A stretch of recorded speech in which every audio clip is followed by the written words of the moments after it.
kind of thing I like to hear on a Tuesday. Welcome, Arvanauts. Welcome, everybody, to day 3 of Adventures in Middle-earth, Erebor Adventures, The Silver Needle. I hope everyone is doing well and is looking forward to what is going to be a fun and surprising stream today, hopefully all in good ways, as we continue on into the month of August with our first Adventures in Middle-earth session of August, which is hard to believe that we're already in August, but this is the way that time goes. We just keep moving along. But I hope everyone's doing well and is looking forward to our stream today. Before we get started, just a couple of reminders about things. If you have not done so already, please make sure to follow the channel here. Please check out our YouTube channel with !ArvTube, which has past broadcasts of this and other streams. !ArvCord is our Discord channel where you can hang out with the Arvanauts in between streams. !ArvTweets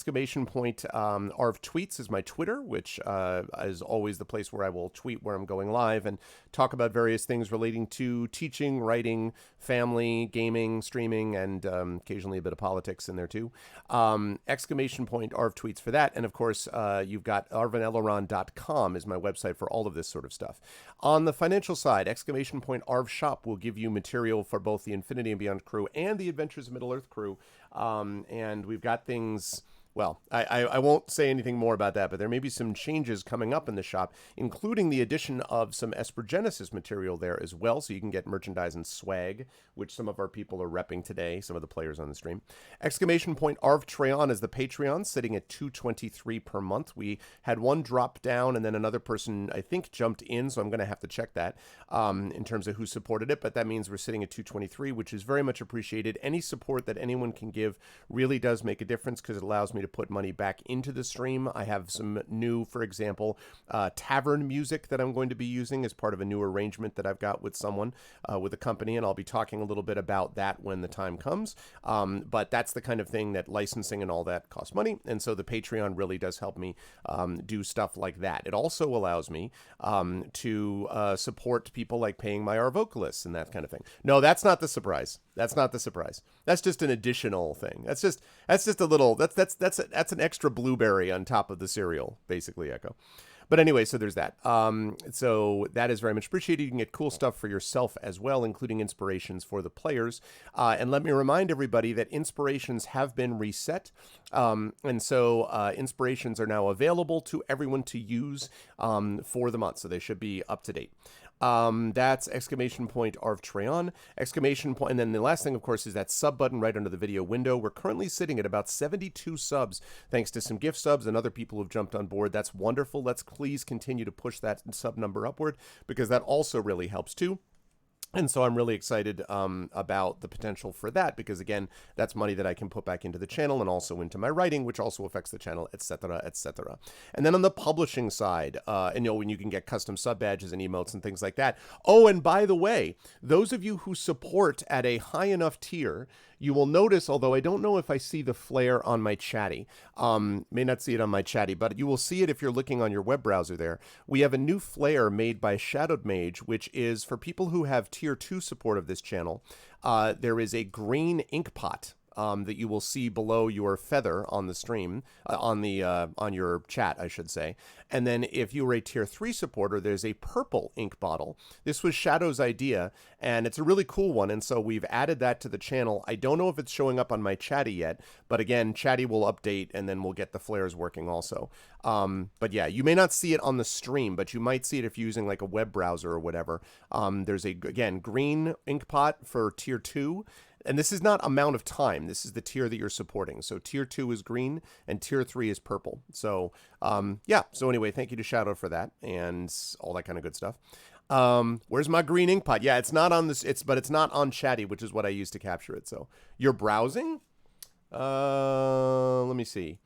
It should be right there. Hold on a second. Let me see.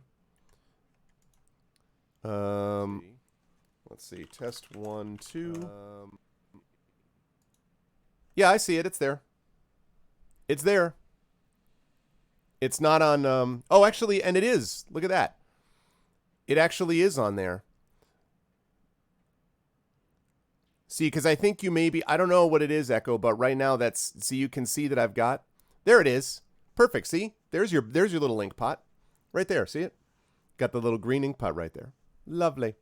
So anyway, and so Chatty does do it, so that's cool. Yeah, so I'm very excited about Shadow having done that, so good work from him. Now, on the publishing side, quickly, exclamation point Icarus from my Icarus and Jelinek graphic novels. I just did a reading of these on Saturday. Some of you had the chance to see what the art looks like. It's so good, and I'm super excited. The retail edition of this will be early November. Late October, early November is when we're looking for the retail release, but we do have a few copies available of the Kickstarter ones that you could still get if you're interested, that are available on Athis's site. They are limited and they're going quickly, but you can still pick them up if you are interested in the print form, and then they will be shipped out to you. These are pre-review and pre-blurb copies that you're looking at, but otherwise they should be essentially the same. So that's exclamation point Icarus from Athis Arts. Exclamation point Library is Tales and Tomes from the Forbidden Library. Print editions of those coming soon. Those are selling very well on Drive-Thru-RPG and PDF form. Print versions coming very soon. Super excited about that. Exclamation point Tales. Exclamation point Greyshade KS is my Greyshade Kickstarter. Again, I will have a details in about a week about whether that's going to be in October or pushed back to February. Again, based on manufacturing and things like that. Very excited about that Kickstarter, but we want to make sure it's good when it actually comes out. And we have one more, which is of course, exclamation point BLM, Black Lives Matter, which is extremely important, something we've been talking a lot about and will continue to talk about on this channel, about the importance of centering and focusing on Black voices and equality and justice for, especially for people of color, by POC within America and elsewhere. And that resource link is a good one. And I also have an announcement about that too. So I'm going to get rid of this. And I'm going to get rid of this, and I'm going to turn on this before I introduce my players. A lot of surprises happening today. So this is my big announcement, and I'm very excited about it. I've been talking about this and working things out as well. I am very pleased to announce that Athis Arts is the publisher for Icarus and Jelinek and many other wonderful anthologies and books and so forth, is going to be publishing an anthology that is focused on stories of the moment, that is focused on stories of resistance, of rebellion, of revolution, of dealing with the moment that we're in, and that will have a very, very heavy focus, overwhelming focus, on BIPOC, on authors of color and voices of color. And that the anthology will have as its lead editor, the editor will be Maurice Broaddus. For those of you who don't know, Maurice Broaddus is a black writer, African-American writer from Indianapolis, who is a friend of mine for a long time, member of the Writers' Symposium, is a major contributor and editor at Apex magazine, and has all these other things that have been happening. Basically, Maurice's career is been blowing up for a while now, and is a wonderful writer and a perfect person to be spearheading this. And so he is going to be the main editor of this anthology. It is an anthology which has an amazing list of authors. I am not at liberty yet to share the author list with you, but the list of authors that's being put together is pretty wild and extraordinary. It is going to be an incredible product, and it is going to be going up on Kickstarter in a couple of months. Now, my only focus on this is I'll be connected with this a little bit in that I'll be promoting it. There may or may not be a possible thing from me that will show up in this anthology, but mainly what I'm going to be doing on this is kind of cheerleading it, because I think it's a very important project, an important anthology, and I'm being vague about the details because we want to be vague about the details until everything's locked in. But this is the first official announcement that this anthology is a thing, that it will exist, that it's being produced, again, published by Athis Arts, and that Maurice Broaddus is going to be the editor for it. So very exciting news. Also, John Helfers, who is known to people here, will be involved in it as well. But very excited about it as a project, and again, more details of that to come. So that's why I waited until after the exclamation point BLM to be able to talk about that. That's not the only surprise, though, that we will have. We will have another surprise today as well that is more game-specific related, but I wanted to make that announcement too. But now, schedule-wise, we've got Adventures in Middle-earth coming up right now, Erebor Adventures, and then at 4 p.m., I will be over on GOG with Pen and Pixels and The Witcher 3, Wild Hunt, Blood and Wine. Hi, Gigafrost, good to see you. So yes, we will have that going on as well. But now I'm going to unmute myself so they know that we're ready to go. And then I am going to unmute them.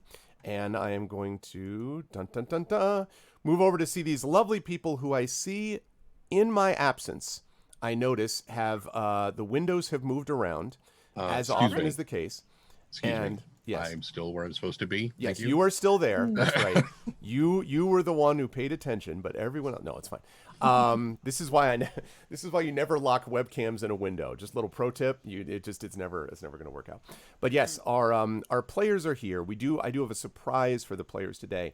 But before I introduce the first of these players, I just want to make one announcement that is connected to this. It's an announcement that I already made on Twitter, but it is to say that Will Jones from Encounter Roleplay and I have mutually decided that he is going to be stepping back from the campaign.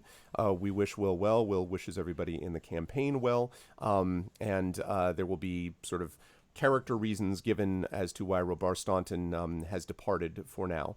But that is why you see the player not available thing there. I, again, had already announced this on Twitter, but I wanted to, since this is the first time we've actually played together since that announcement came out, I did want to mention that right here. So that is the deal with that. The second announcement, which is just a immediate today announcement, is I am in New York City, and there's a tropical storm bearing down on us, and there are tornado warnings in the area too. And so I'm just letting everyone know, I don't think it will affect us here, but there is a possibility that at some point everything will just go poof, and if it does, we're probably fine. I'm sure that we're okay.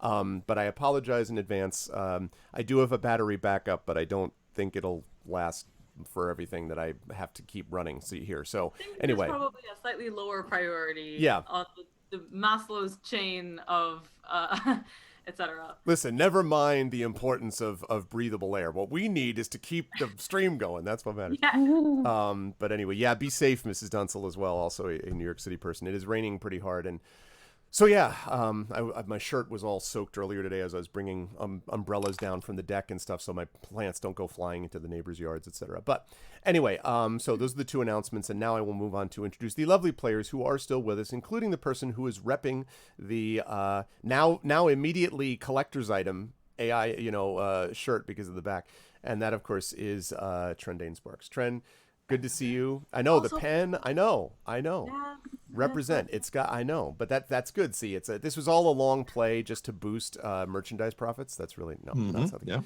How you doing, Trend? How's life? And who are you playing today? Well, I would say that I'm tired, but I'm almost always tired. Yeah. Still kind of feeling a little bit stabbity at ACX. But has that feeling gotten any better? Not so much. No. But the contract has finally come in, and I'm ready to start on the next BattleTech trilogy, possibly Saga. I think maybe if other books get finished before I get there, even after it'll still whatever. Right now it's a trilogy, but we'll see how it goes. But in other news, yesterday was Travis Willingham's birthday, and today is Barack Obama's birthday. Wow. I mean, listen, happy birthday, Barack perfect Obama. Combination. Yes. Happy birthday, the Mr. President. Oh, God, how we miss you. Yep. Oh, my God. Oh, God, yes. Yes, we do. But I am playing the unprecedented, because that seems to be the buzzword that everybody's freaking using this year. Yeah, the frequency of use of it has really been unnecessary. Unprecedented. I can burn this shirt. But yeah, I'm playing a gigantic man who is not a tiny little man who has another tiny little man in a bottle. I'm playing a gigantic man named Tonibert. No, excuse me. It's Tegan. No, it's Thane. It's just, you never know how it's spelled. It's, yes, Thane Tonibert, the Hearth Mender. Okay. The dwarf friend and a bunch of other stuff I can't think of off the hand right now. Exactly. Yeah, that's true. Everyone with the titles now. It is a big deal. It is always a pleasure to have Turner. Not I. Some of us are commoners. Well, see, but that's almost like, that's the thing, right? It's like you make a virtue out of that. You're just kind of like, unlike some of you, I do not need titles. Unlike some of you I make the introductions. I don't need no introductions. Yeah, exactly. Yes. I'm the one singing the song of the title, okay? All right, yes, go ahead, Miss You're not next in line. Never mind. I can't do that. Go ahead. I was gonna say that, but don't worry, I got you. I'm already there. Okay. I'm already way ahead of you. Yeah. Always a pleasure to have Trent with us. Also, always a pleasure to have with us, of course, Terry Tunes, who is coming to us today from the American West. As you can see. Howdy. And so, yes, our game book illustration streams are now all going to be just Westerns. They're just going to be Louis L'Amour novels, and that's what we're going to do. Love that yeehaw agenda. We're just going to have it in the stream. Yeah, exactly. The whole thing is just going to be like, so you come across a mechanical bull. You're like, how is this Tolkien? I'm like, listen, in one of the appendices, there was a mechanical bull. There is a rough and tumble elf who looks exactly like our dear recently departed Wilfred Brimley. Sorry. Poor Will. Animal Crossing can have like a Western themed ride-on springy thing. Really? That they've just brought in this month. That we in Middle Earth can also ride that bandwagon, which I think is also a thing. I don't even know. Anyway. Mm-hmm. But what's the English word for friend? Mail on. Oh man, give me some of that lambus, would you please? Anyway, but lambus. Oh my God, Professor Tolkien, we apologize unreservedly. Yes, he is spinning. He is absolutely. But in all seriousness, Gandalf. Gandalf. Oh, I don't much appreciate that Gandalf. You shall not pass. That gal Ladriel. Who names their kid Ladriel? After all, you shall not pass. What we have here is a failure to commute. All right. Anyway, it is a great pleasure to have Terry with us, who, when not wearing cowboy hats, is hanging out with us. Terry, how are you doing? How's life in the universe with you, and who are you playing? Hi. Well, I am amused. That's the current mood. Yeah, I'm wearing a cowboy hat because that's just my regular sun hat because it's summer and very warm and stuff. And I don't have my regular hat with me because I am at my boyfriend's place in the Netherlands. And, packing lightly. But yeah, since I'm not wearing my regular headset, I can wear a bigger hat than usual. Right, it's good stuff. And it's not even my biggest hat. No. No, I have a headset are a lot bigger than this. Anyway. I'm playing Thane Inge Homefinder, daughter of Ida, Council of Dine II, as her full title is. Yes. And she is a dwarf from the Erebor and a stonemason, and now newly found nobility. So can you phrase it like that? I'm not sure.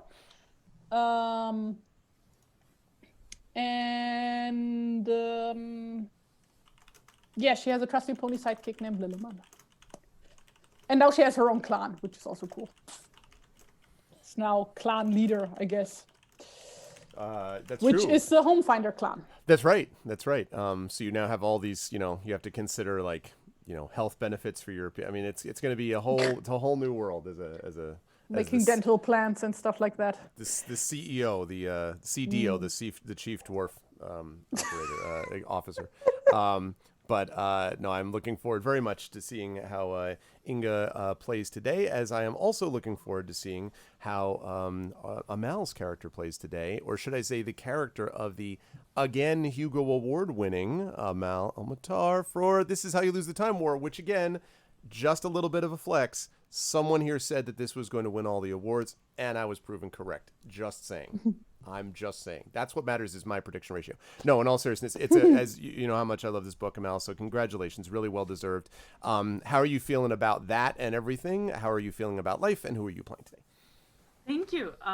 Feeling pretty fantastic. It was very, very nerve-wracking. There's this thing that happens where, people who like you will say things like, yeah, I knew, I had no doubt and stuff like that. And it's very sweet, but that is not a thing one can feel about oneself ever. Mm-hmm. It's and I have felt this way about other people. Like my fantastic, amazing editor, Nava Wolf, who edited this book, won Hugo for best long form editor. Yep. The second year in a row, by the way. Yep. But our relationship around that was me saying, or me trying not to say, because it was making her uncomfortable, I think you're going to win, and her saying, no, of course I'm not going to win because of all of these reasons. And I'm like, sure, yeah, Yeah, I had And no then, such like, as soon as considerations. she I was like, "You're won, gonna win. You will win." I was yeah. like, "I'll say that all the time." So, but yeah. So the thing, it was nerve wracking. But Max and I are so happy. It's also like it it like the thing about it is just as as one tries to maintain a mentality before the award of like the honor genuinely is in being nominated and in being among like the phenomenal other writers who were on that ballot, like freaking Ted Chiang and P. Jelly Clark and River Solomon and Shannon McGuire and Becky Chambers, I think, and like they're just it's awesome. But then you go, well, even if we don't win, it has found its audience. Like the fact that people love this book and the fact that you guys love this book really really really really means a lot to me. So it's awesome. It feels really good, and I'm super excited to actually get the trophy, which will probably happen some point in September, cause it's gorgeous. If you don't know this about the Hugo Award, the rocket part is always the same, but the base changes every year. Every Worldcon holds a design competition from a local artist to design the base of it. That base is cool too. It looks really cool. Yeah. It's so beautiful. I'm actually gonna drop a link to it in the chat because like these two different I think that's the one. Oops. Nope. Because it there's so much going on in it. Like yeah, oh, thanks for putting it on there. So the top part is shell. There's a lot of Maori influence in it, basically. So there are these hand gestures around the base because you might remember this from something like Moana, where they're navigating according to the stars by holding their hands up to the stars and stuff. So there are constellations from the Southern Cross around the base and the hand gestures that you use to navigate it. So it's like navigating according to the stars with a rocket ship, but using these techniques that are for the sea and just like all kind of mixes together, and it's very very beautiful. So yeah, super excited. And I play a character called the River, who is a warden, a fighty bard.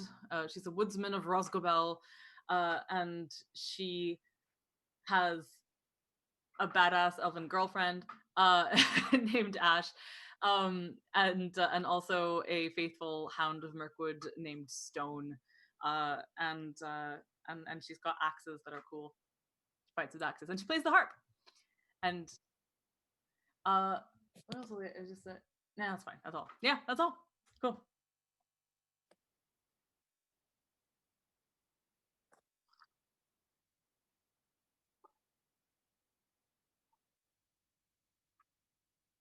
No, you I won't. don't get tired of it. The stream might get tired of it, but I'm okay.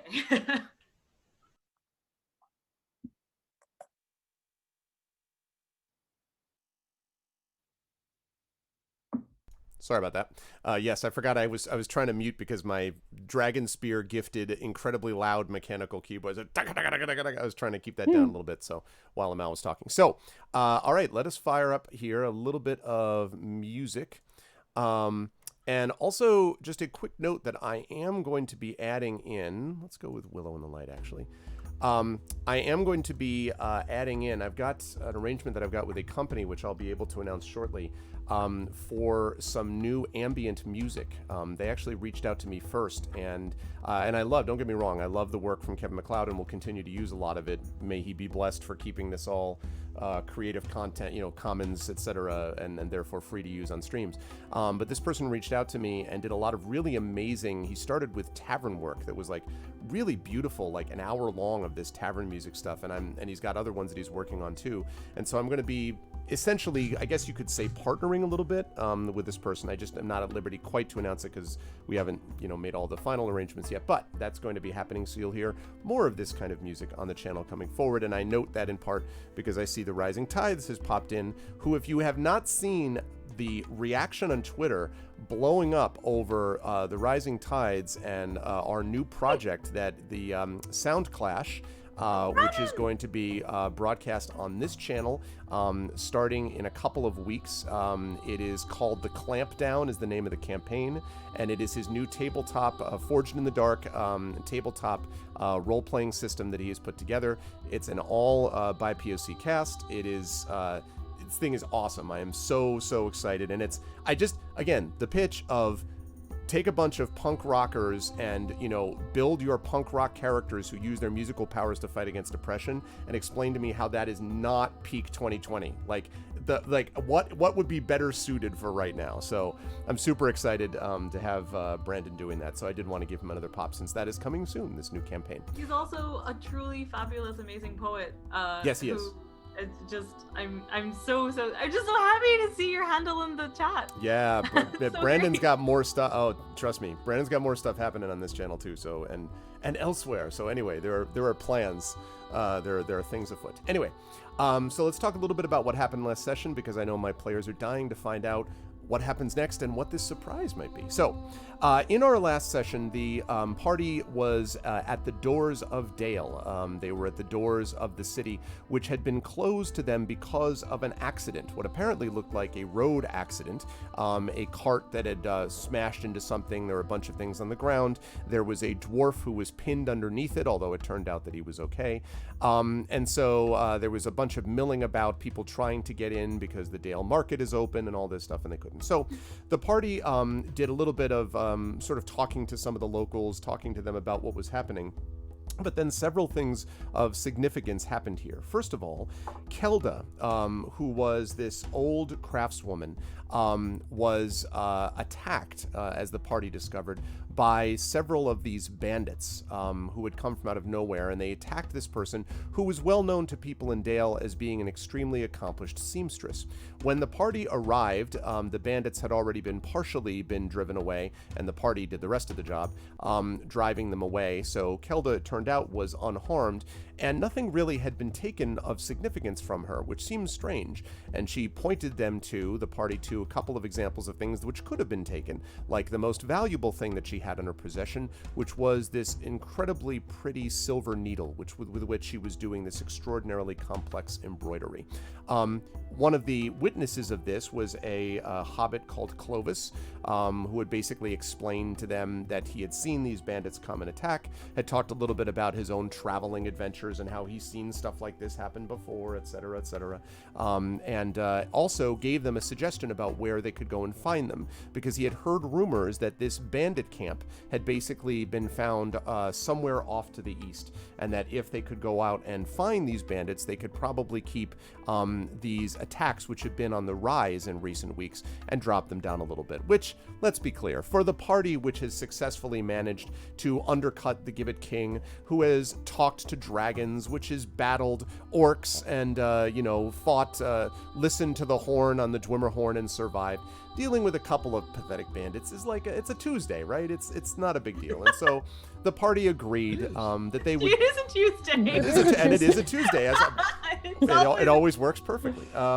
So the party decided that they would do this, and agreed that they would head off to the east. And decided that they would set off to find this bandit camp, which was supposedly in the upper marshes to the east of the running river. Now, I should mention just one sort of note about this, which is that as the party set out, when the party first began, basically, Tawny, Inga, and the river had been in various places sort of trying to trace their way around, and Robar had been kind of trailing the rest of the party. As the party got closer to these, to sort of looking at this, they got close to where this was, and when they set off to the east, the party went off more or less on their own, except that it wasn't until they got a little bit of ways from the actual arrangement of people that they noticed that Robar was not with them, that Robar had not followed them, and which is a little bit odd because they thought that they had seen Robar in recent, like they had just seen him, within the last few minutes, they thought. But they do not see him as they pass to the east. What they do see, however, this is after a couple of hills that they cross over, just a little bit of gentle like rises just past the gate, so maybe 5 minutes walk at most. When you look back over your shoulder, you do not see Robar, but you might see something. I need everybody to make perception checks for me, please.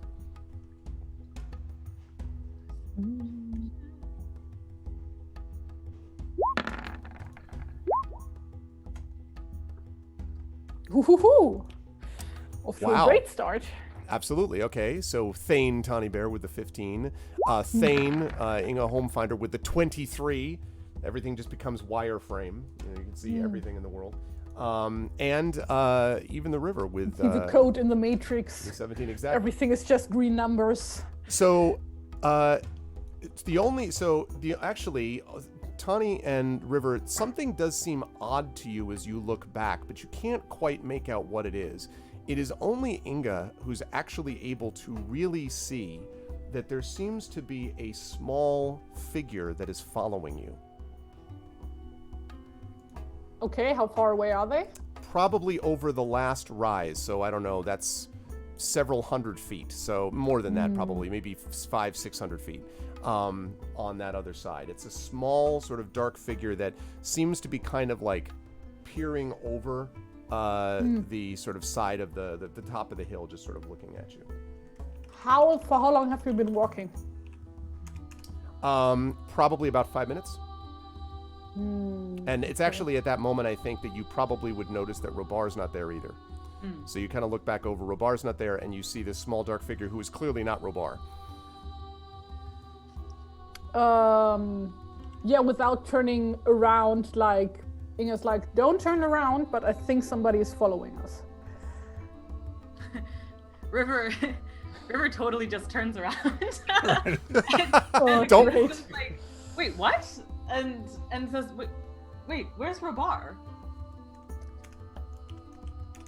I have no idea. We often talk about how it's cool how the dice follow the narrative. Yeah.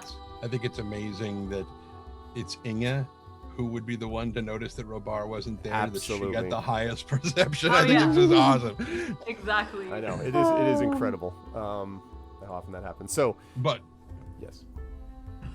I'm sorry, what? Wait, so if someone, I mean, the thing is, they're still in friendly lands and stuff like that, Right. right? So I think that that River will be, like, part of her like, wait, what, is because she doesn't feel like she's in any danger. They're like, maybe someone needs help if they're following them or something. So she's going to. Oh wait, are they on horseback or are they walking? So they appear to be walking. No, The person, but are we walking? Oh no, you're not on horseback. No, We're walking. you were walking. Yeah, because I how important do you think you are? you could have taken horse. I guess I could have asked that. I think you stayed on foot because you were going to be hopefully sneaking up on these whoever these bandits were. I think is what you had said. I mean, I guess you could be on horses, but yeah. Because they're not that far out of it. We've never been on horses before. It's Right. It just been doesn't long feel enough. Yeah. Yes, we have. Not like usually travel. Not like when we're on journeys. We're not. I mean, Lilimon's always with us, but we're not usually on horseback. If anything, Tawny's usually carrying Lilith. Anyway. Anyway, so I think that I think River will. Is that what they call bareback riding? Hey. B-E-A-R. B-E-A-R. Wow. Wow. Oh, there is. Wow. All right, that's our show. We want to thank everyone for having. Yep. Here's the surprise. We're gone. We're going out in a Isn't it blaze of funny- glory. Isn't it funny that it's called a homonym? Oh. No, I'm I'm gonna really? skip over. Really? I'm skip We're over just- both of the jokes. Well, Mal, you know the one you made. Oh yeah, Yeah, you know what Our- you did. I know what I did. Yours was much more subtle, so much so that I don't think you even realized. So Tawny Bear says, "Wait, can I turn around now? What about now?" Oh god. Oh I man, guess the so. layers. about Okay. now? Anyway. So what River does though is that, like, because she's feeling, say confused at the lack of Robar and thinks perhaps these things might be connected, she'll squint into the distance and just like raise her arm in a kind of like gesture of greeting. Okay. So when you do that, you see the following. Just give me a second here. To the following, you mean the person who's following? The person They who's are following. the following. Oh my god! Everybody. Hi! All right, give me just a second. Everyone in chat is like, "What? What's going on?" Because they can't see it yet. I'm working on it, chat. Just give me a second. I will. Knew this would happen. We'll just go with the voice first before I introduce whoever anybody is. So, what you have just seen, character who I will not yet name yet, is you see that the person who you were told is the river has raised a hand in greeting to you as you are on one side of the hill, feeling as if you had been fairly well concealed, actually, until the dwarf Inga pointed practically didn't point at you, but basically whispered to the others, and then they turned around and a couple of them were sort of looking your direction, and then it is this one who's known as the river, who raised a hand in greeting. So, what do you want to do about that, if anything?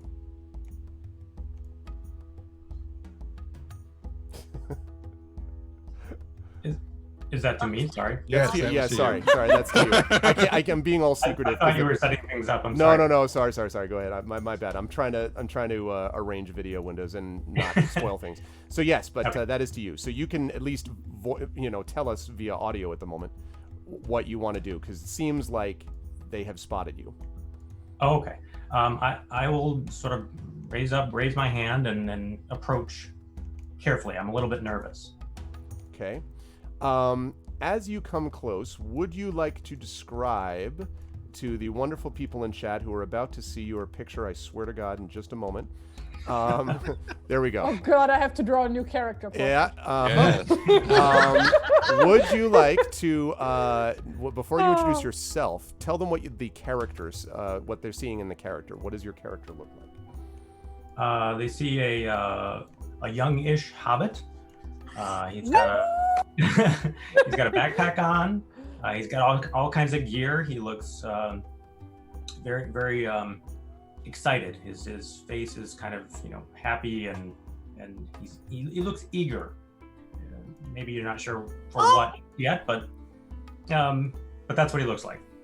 Our party has so much affection for eager hobbits. We have we do.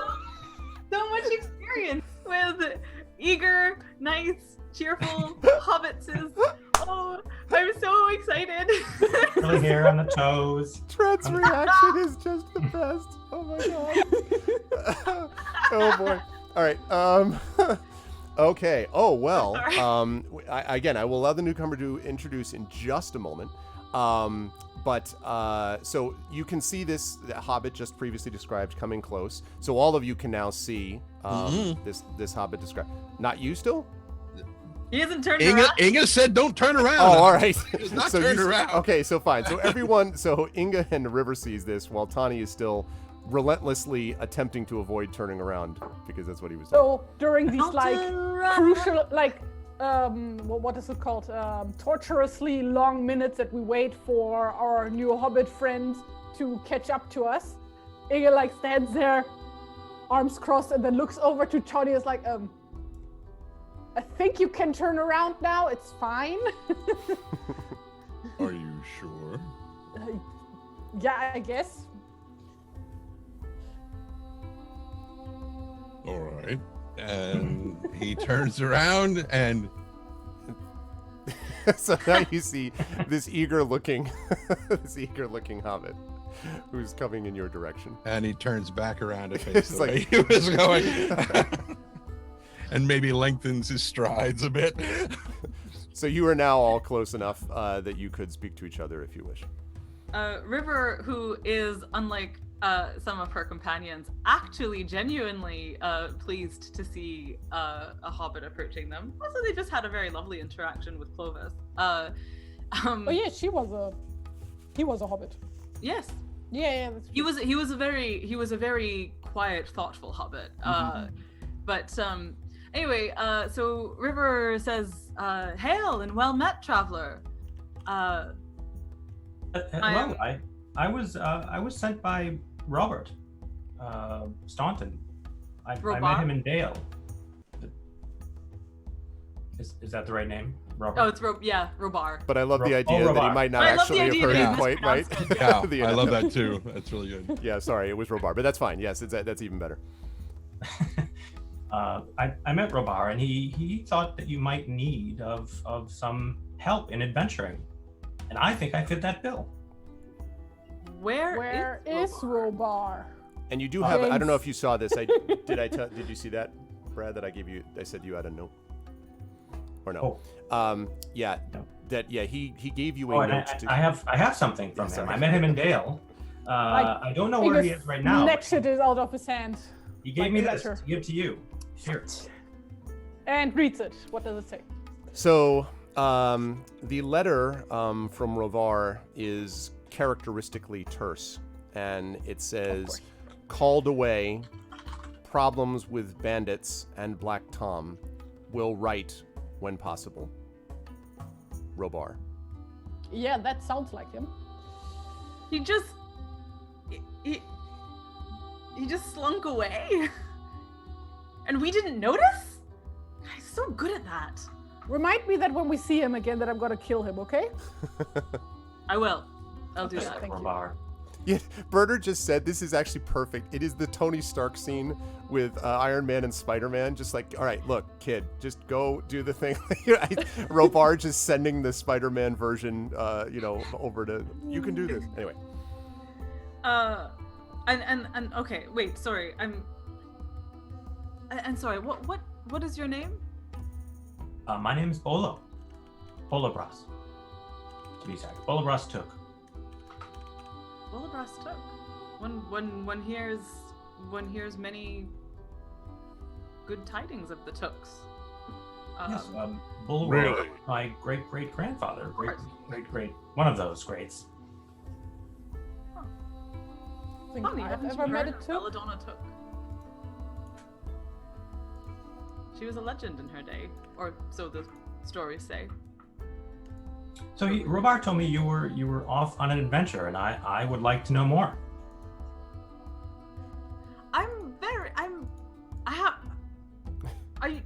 Are you certain that Robar said to you that we were on an adventure? Well, that's what he made it sound like. Are you not? We're on an important mission that is likely to be dangerous. Oh, even better. Not undertaken in a spirit of fun. Fun, no, but adventurous, yes. Interesting. This sounds grand to me. River kind of looks surreptitiously at both Tawny and Inga,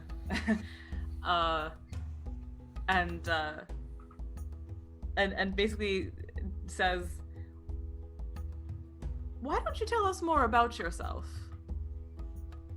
I grew up in the Shire. I have met Bilbo. I've visited him several times. He's told me about his great adventures. I've met with Gimli one time, and he told me many of his great stories. And it all seemed like a wonderful trip to me. Everything turned out fine, and I want a little bit of that for myself. And I don't think that's too much to ask.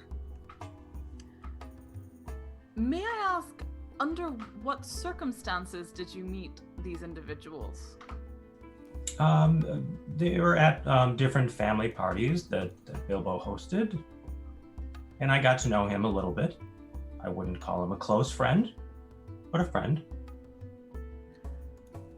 And am I to understand from the way you speak of adventure that you have never engaged in this sort of thing before? Not yet, but I'm ready. Are you? I'm sure I am. So How do Inge you- looks him up and down, like what kind of gear is he wearing and carrying? Yeah. Like weapons and stuff. And This is a good armor. point. I don't know. What kind of general equipment besides your backpack would you say that you would carry given your profession? A small paring knife, a walking stick. in a backpack with all sorts of goodies. I brought food. You need that on an adventure, you know. And Food rope. is good. Bilbo told me I needed rope. Bilbo told you. Rope is here. good. I've got lots of rope. Oh. And he does actually have lots of rope, like actually a staggering amount that you didn't think would fit normally. That would have Several been very hundred feet useful of for the rope. mountain climbing adventure we had last. And is this this all the I notice you have a great deal of rope. Is that what you do when you're not adventuring? Do you make rope? Oh, that's just one of my hobbies. I'm also good at cooking. I brandish my iron pan. I can make quite a few things. Some flatbreads if you like. I brought some flour. And River's not laughing, but she is trying very hard not to laugh. I'm very good at apple pie. I brought sugar as well. I have this image, by the way, that as you're doing this, you're bringing out, like, from a pack that should not be big enough to handle it, like these items. That just... I'm like rummaging through the pack itself and showing all the stuff that I brought to prove that I'm like ready for the adventure. Yeah. I'm imagining that River is getting a mild sunburn on the side that Tawny is on from like,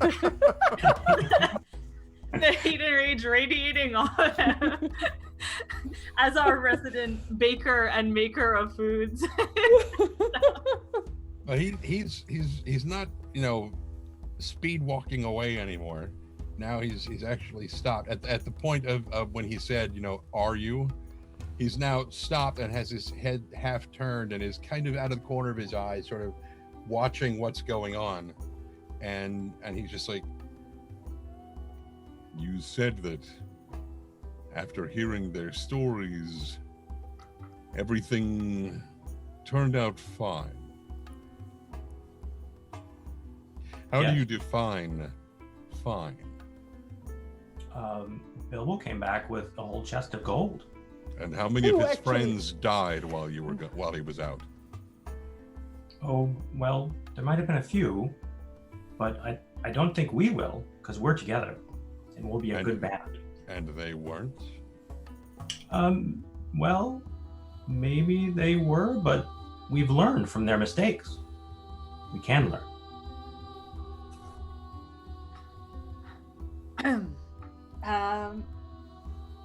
Bolo, So, what are we off to do? Well, Bolo, I think that what we're off to do right now is there is a wonderful place not far from here called the Haven at Midway, and I think that I think it would be a good idea to walk with us to there, and that will be a fine adventure, and we'll leave you there to meet all sorts of fine new people, from whom you could probably learn even more about adventure and the dangers of the road. Well, excellent. Let's get started. This sounds great. Which is a good chance for me to pause for a moment and introduce friend and Tolkien fanatic, and maybe does a little bit of writing, just a touch. And that, of course, is Brad Bollier, who is our new player. Welcome, Brad. I know that Brad is already known, of course, to Amal, because Brad and I, when we were co-hosting Speculate, our first ever show of Speculate was Saladin Ahmed and Amal was our first ever interview. So Brad is, joking aside about the writing, writes for DAW and has tons of incredible epic fantasy books out and knows a ton about, is, you know, a very, very fine writer, and happens to be a huge Tolkien fan, and has agreed to do this. Brad, welcome. Thank you for being here. Do you want to mention anything else that I haven't yet talked about? Thanks. Happy to be here. I have been a long time gamer. Started way back in the day in high school time, for actually junior high. So it's exciting to get back, and huge Tolkien fan. In fact, you can see up here. This is the. You know what it is? I can't quit. It's a picture frame. Let me see if I can. The reflection. Oh. So it's the Hit meeting the door at Moria. before they go into. Yeah. Right before they go in at the lake, before they go into wow, that's wild. Melon. Awesome. Melon. Yeah, we were talking about that just now. That's right. So yeah, so I'm as Greg mentioned, I'm largely an epic fantasy writer. Have a few projects that might dip into sci-fi soon, but just finishing up the Shattered Sand series, which is an epic 6-book series, working on the 6th book now. A Speculate alum, and looking forward to playing with you guys. Thanks for having me. Can I say before we go on anymore that I think the fact that Brad is playing a Hobbit is particularly delightful to me, because my memory of first meeting both of you at WizCon in 2007, 2008 or something like that. No, I wasn't at WizCon. I've never actually been there, but it must have been been at one of those. Maybe it was a World Fantasy. But could have been. It might have been World. It probably was World Fantasy. Yeah, because we were at one in Columbus together, so probably. Yes, there. but yeah. this was before. It was a while ago, Yeah. and it was one of my first cons, is the thing, and I just remember these two extremely tall men towering above me, and talking about can't remember if it was I can't remember now if it was before or after Speculate. If you were just talking to me about Speculate before you emailed about it or something. But I just remember meeting the both of you at the same time, and just kind of doing this. So the fact that Brad is playing a Hobbit is all the more delicious to me. But it's so good to see you. It's just so good to you see too. And for those who don't know, Tren and Terry, you will find that Brad will be very good, I think, as sort of chemistry-wise and player-wise to this group. So Trendane Sparks, who on the stream is above you, Brady Bunch style, Brad, and then Terry Toon. So Tren is a professional voice actor, and below you is Terry Toons, who's a professional cartoonist, and who now has another character to draw. So so that's how that'll work. Also, I'm really interested to know, Amal, how tall are you? I am above average height for a woman. Yes. I'm 5'5.5". Oh, that's in centimeter. I can't remember what it is in centimeters. Yeah, I'm just gonna ask Google. Terry immediately is calculating. All right, so it's, that it's means one of those things where Canada is halfway between British English and. She just figured it out. How tall are you? I've been imagining you as Terry's shorter tall. than me. She's like 1 meter Grace 80. Jones. Yeah. Germans. I'm 5.9. Is that how you say that? 5'9". Yeah. No. Yeah, You know my what, wife. it's because My wife is because 5'6", but I'm. My I wife have is. assumed all this time that you must be a little bit on the shorter side. I am extremely embarrassed now. But, oh well. But no, it is a pleasure to have Brad with us. So thank you for being a part of the campaign, Brad. And I should also say, we should just quickly talk about much about backstory and all that is going to come out during the campaign. So we won't talk about too much of that now. But as far as mechanically what your character is, what is your character so the party knows that part, just mechanically as far as what? Oh, wait. No.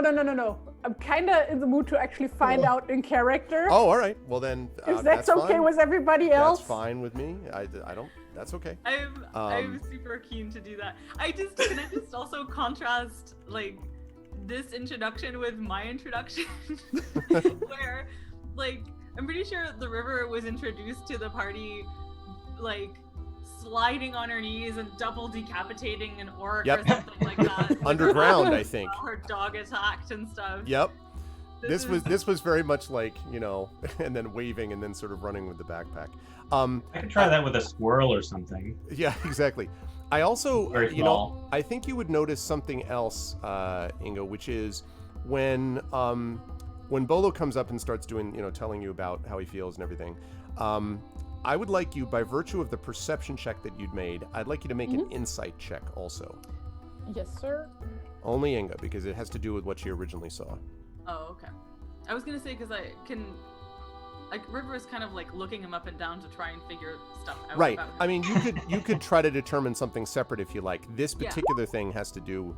Wow, 22. 22. Wow, I see Inga came to play today. So What you notice, Inga, as Bolo's sort of giving you this very, earnest and all that, and that all seems somewhat reasonable, but the thing that you note is based on the way that he came towards you, even the way that he was rummaging through stuff, and specifically the way that he ducked out of sight, you're pretty confident that he probably wanted you to see him. In other words, he could easily have stayed out of the way and not be seen if he wanted. I see. A sneaky person. So the one thing I would like from you, though, Brad, is did we do hit points yet? And if not, could we do that, please? So, yeah, how do we do that? So, I will not allow anyone to.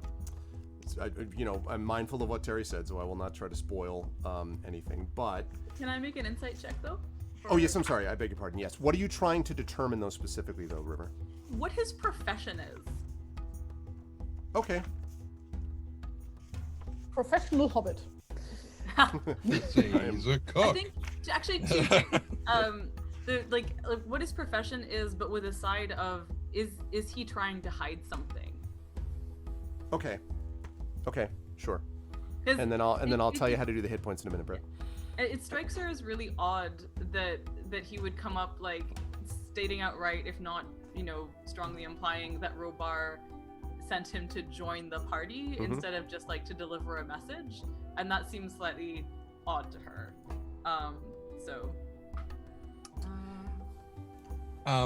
It's an insight check, right? Yes. Yeah. What does the note say again? The note says have to go or call. I'm sorry. It says called away. Trouble with bandits. Black Tom. Robar. Or So I'm it sorry. says- It says right. Will write when I can. Robar. But it says nothing about him. this guy's representing No, it me. doesn't. Although I will say, Tani, that it does look like Robar's handwriting because you've seen Right. notes of his before. But I'm just letting But you know. anybody could have delivered it. Yeah, Yeah. other goodbye notes is what we saw That is true. before. Yeah. Yeah. Like Inga is like royally pissed right now, just saying. Yeah. River, I would say it's hard to say. He definitely has a lot of adventuring stuff. Like fresh from REI. No, I'm kidding. Yeah, I'm just like imagining like a rich person's like idea of doing like outdoorsy stuff, like everything clad in Jack Wolfskin and right, stuff this like is what that. I was going to say. No, and that's the thing. Not exactly. It does actually look as if there's been some use on a lot of these items. So it looks as if they, he might have been out before. This is more rope than you've ever actually seen one, person, let alone a hobbit, carry with them. But the thing that's as you're just sort of looking up and down is it's kind of hard to get a sense specifically because there's so much of a kind of like I'm just ready for adventuring in general, but he doesn't have very obvious weapons around. He doesn't have he's clearly not wearing incredibly strong armor or metal armor of any kind or anything like that. But he also doesn't look like Tani, like someone who has a ton of, healing herbs and things like that at his belt and in belt pouches and stuff like that. He feels a little bit like a cipher to you, and you're not 100% sure why that is. I don't want to use the term generic because that's not the case. He definitely is, clearly what he says, but as far as he seems earnest and, but there definitely seem to be layers that he hasn't revealed to you. Question. Sure. What's a cipher? Something which is basically kind of a difficult to do. Unreadable. Yeah, exactly. Basically inscrutable, not able to be Yeah, I determined. only know the Pillars of Eternity definition, and I have the feeling that's not the same. Yeah, it's different thing. cipher.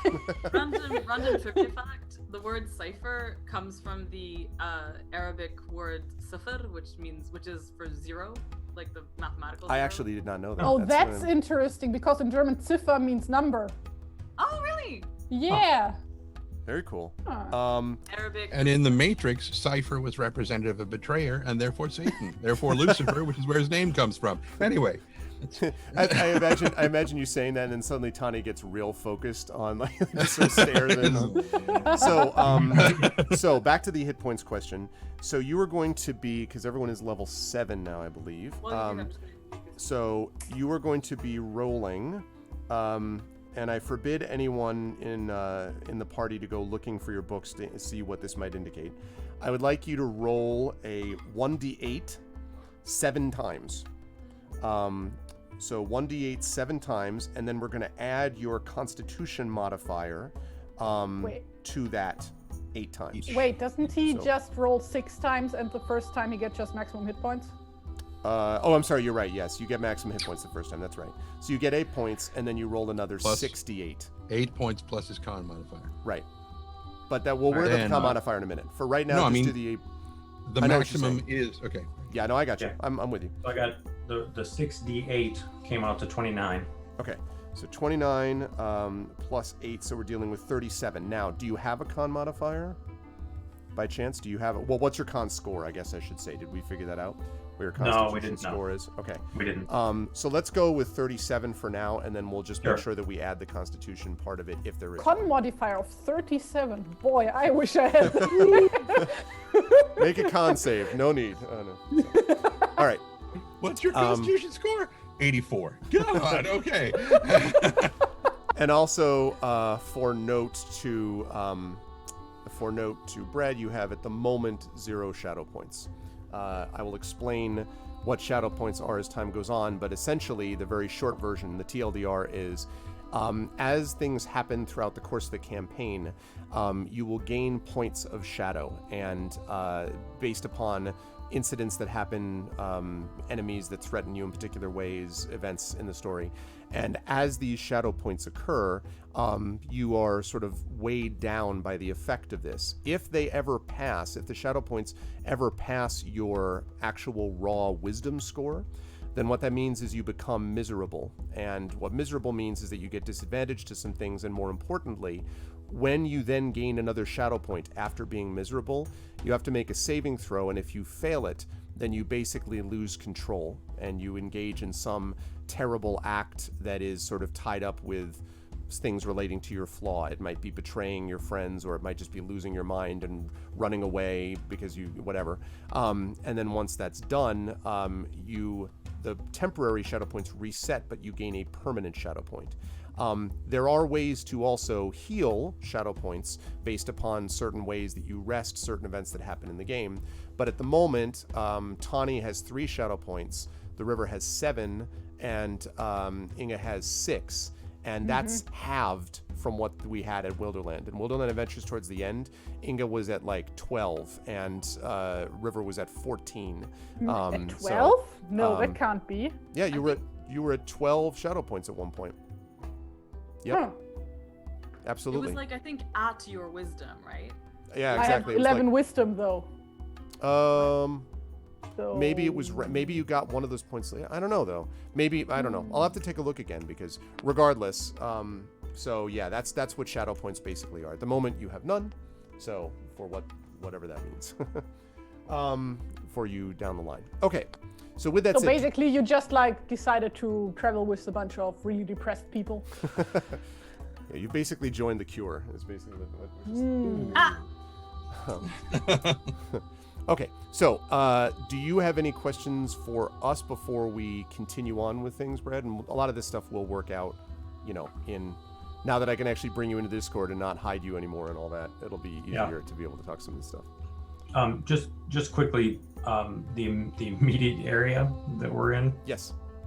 Just give me a quick laydown, or right now you're only about 5, 6, 7 minutes at most outside of Dale, so you were heading to the east. And in fact, let me give you the Roll20 link too. So that you can get in the game. Yeah, exactly. Roll20 link, which is there we go. All right, I just put this in Zoom chat, and I'll also put it in Discord. Okay. And so you can join up on Roll20 right there, and you'll be able to see what the main map is. You were just to the east of Dale here. And under normal circumstances, if this were a long sort of journey, there would actually officially be called a journey that we'd be going on, which has special rules, but this is not that far, so we don't need to invoke said rules. What was your question, Amal? How old does Bolo look? Youngish for a hobbit, so maybe in the 40s. What's your hair color? Light brown, Okay. curly. Curly hair for a hobbit, rare. Yeah, I was going to say hobbitish. Yeah. More like a. Was just Mary wondering or a because if you Hobbit. had red hair, then you might look like a bit like Rosie, who was our previous hobbit companion back before River joined. True. Oh yes, and I never got to meet Rosie. That's right. No. Okay. So glad we have another hobbit because I love drawing hobbits. I'm so glad to. Okay, I am just putting for right now, once you get in here into Roll20, Brad, I'll give you control over what is just a temporary kind of placeholder token until someone, Harry, draws your picture, and at that Harry? point... We have a Harry in the party? Never Oh, I heard said of him. Harry. Terry. But no, once she does that, then we'll have a token for you that I will add as well. But in the meantime, it'll be just a placeholder. Yeah, okay. So were you able to join up with the... I put it in Discord in Roll20? Yeah, Or no. I see. I don't. I thought I might have had a Roll20 account, but I Oh, don't okay, think no I problem. No problem. Welcome to the new guy, yes. And we'll get a command also put up for this as well. So I put this link before, but this is where you can find out more about Brad on his website, quillings.com. Power just came on, net's still flickering a bit. I feel like everyone's going to have that today, Arudnell. I'm waiting for the tropical storm to hit. At the moment, it's just rain and a little bit of wind, but... We had tornado warnings in Ottawa over the weekend as well. Yeah. And just keep teasing. Yeah, Trent's all about, Very you know... thunderstormy. Also, today it is dark gray and rainy, and it's like. And didn't you like choose to move to California? So I know. I'm just like... Oh my god, that's a powerful glare. You can lean back from it. So Tawny not quite done with his just dissatisfaction of being in the presence of another excitable hobbit. It's just like, so given if you had the choice, would you rather be stabbed, shot, slashed, bludgeoned, or burned? I would Oh, choose Tony, none. dark? Just trying to give you an idea of what kinds of things you will probably be facing. Oh, I know what I'm going to face, but I think I'll be able to avoid all of those things. Yes, by not going. Oh no, the adventure must happen. This is important, is it not? Bolo, you said you were from the Shire, Yes. and how have you? The Shire is quite a very long way away, isn't it? On the other side of the Misty Mountains. How do you come to be here without having had any adventure to speak of? Well, I mean, the roads were pretty safe. I didn't really see much. I went from place to place and followed the roads that I was told to follow. Wait, you crossed the Misty Mountains on your own? I came with a group that was coming to Dale. A caravan of sorts. They were tinkers. Hmm. And how long have you been in Dale? I just arrived recently, just a few days ago. came to the caravan. Yes. How long have you been on your own? Oh, just a day or so since I came to Dale. But now I'm ready. And so when all of us are dead, and you stand alone before the open jaws of a dragon that's about to spit corrosive poison on you, what's your priority at that point?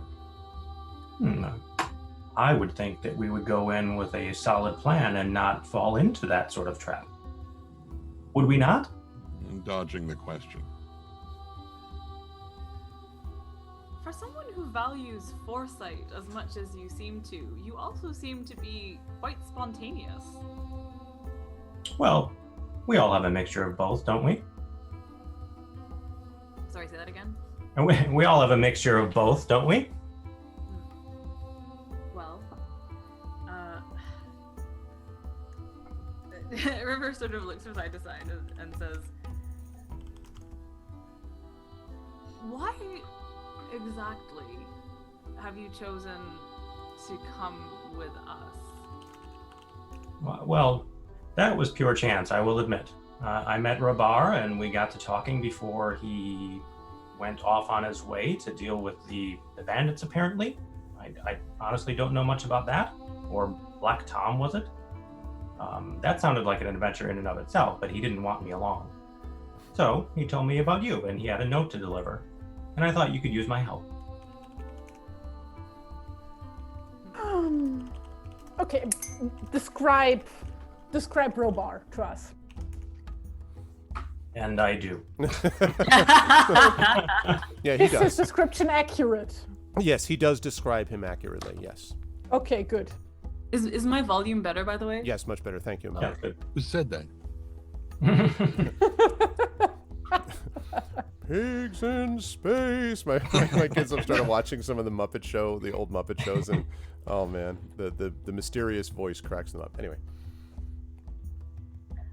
All right. Let me ask another question. Bolo, you say you want adventure. As you're speaking, I hand you a small blueberry tart.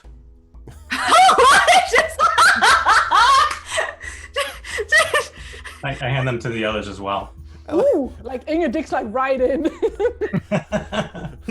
kind of looks at it. You were saying? River looks at it in bemusement and almost half addresses the question to the pie in consideration. But it says, when you speak of wanting adventure, but whenever Tawny quite rightly brings up the many dangers of adventure, you seem to only want to confront them by eliding the possibility that they will occur. What is it exactly that you want from adventure? What do you think adventure is? Well, it's righting wrongs. It's finding things that should never have been hidden. It's bringing things to light that were lost, perhaps. There are many adventures, in case you didn't know. Can I make an insight check on what he's saying? I want to gauge sincerity and also like again, like the sense of like, I mean, mostly River